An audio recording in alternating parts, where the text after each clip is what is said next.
और आपकी दुर्गति हो जाएगी। इसीलिए अनाधिकारी को जब जनक जी महाराज विदेह राज ने पूछा, निमि जी ने नौ योगेश्वरों से कि मैंने यही प्रश्न कर्म के विषय में सनकादि से पूछा था, वो मौन थे, कोई उत्तर नहीं दिया, क्यों? तो बोले उस समय आपका ज्ञान जागृत नहीं हुआ था, आप उस समय अनाधिकारी थे, कर्म का बड़ा सूक्ष्म विषय होता है, इसीलिए वो मौन थे।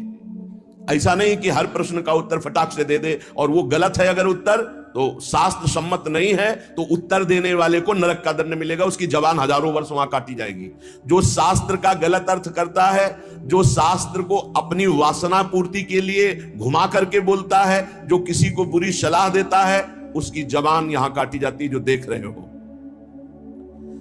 जो वेद की निंदा करते हैं, देवताओं की निंदा करते हैं, संतों की निंदा करते हैं, वैष्णव की निंदा करते हैं, गुरु की निंदा करते हैं, गुरु पर दोष दृष्टि करते हैं, गुरु को वक्र दृष्टि से देखते हैं, क्रोध दृष्टि से, उन सब को यहां भयंकर वज्र तुल्य वाले जिनकी चोंच है, ऐसे पक्षी गिरा गिरा करके उनके अंगों को नोचते हैं, जबान, आंख और उनके शरीर के अंगों को।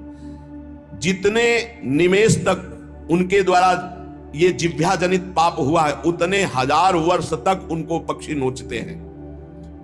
जो नराधम बिना दोष के दो मित्रों में फूट डाल देते हैं, एक दूसरे की चुगली करके, पिता पुत्र स्वजन में भेद पैदा कर देते हैं, और जो पुरोहित, बहुत ध्यान देने योग्य बात, अनुष्ठान का संकल्प लेता लेकिन अनुष्ठान पूर्ण नहीं करता, जजमान को क्या पता?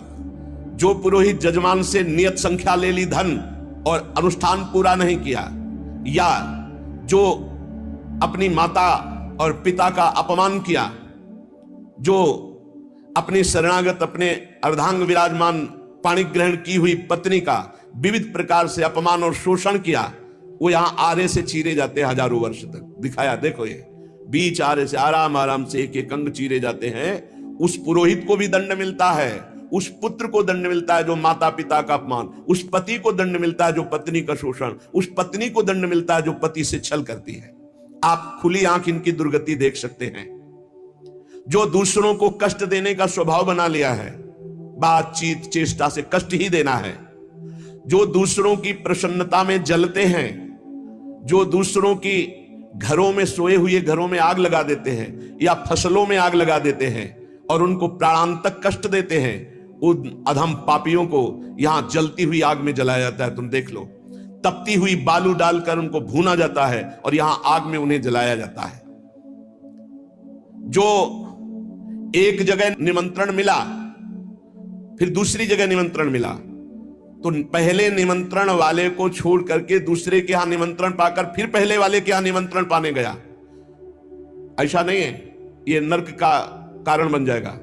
एक जगह निमंत्रण है, वहां गए, अगर हम भूखे हैं तो भूखे, नहीं मिला तो नहीं मिला, अब दूसरे दिन देखा जाएगा। 2 3 4 निमंत्रण, ऐसा नहीं।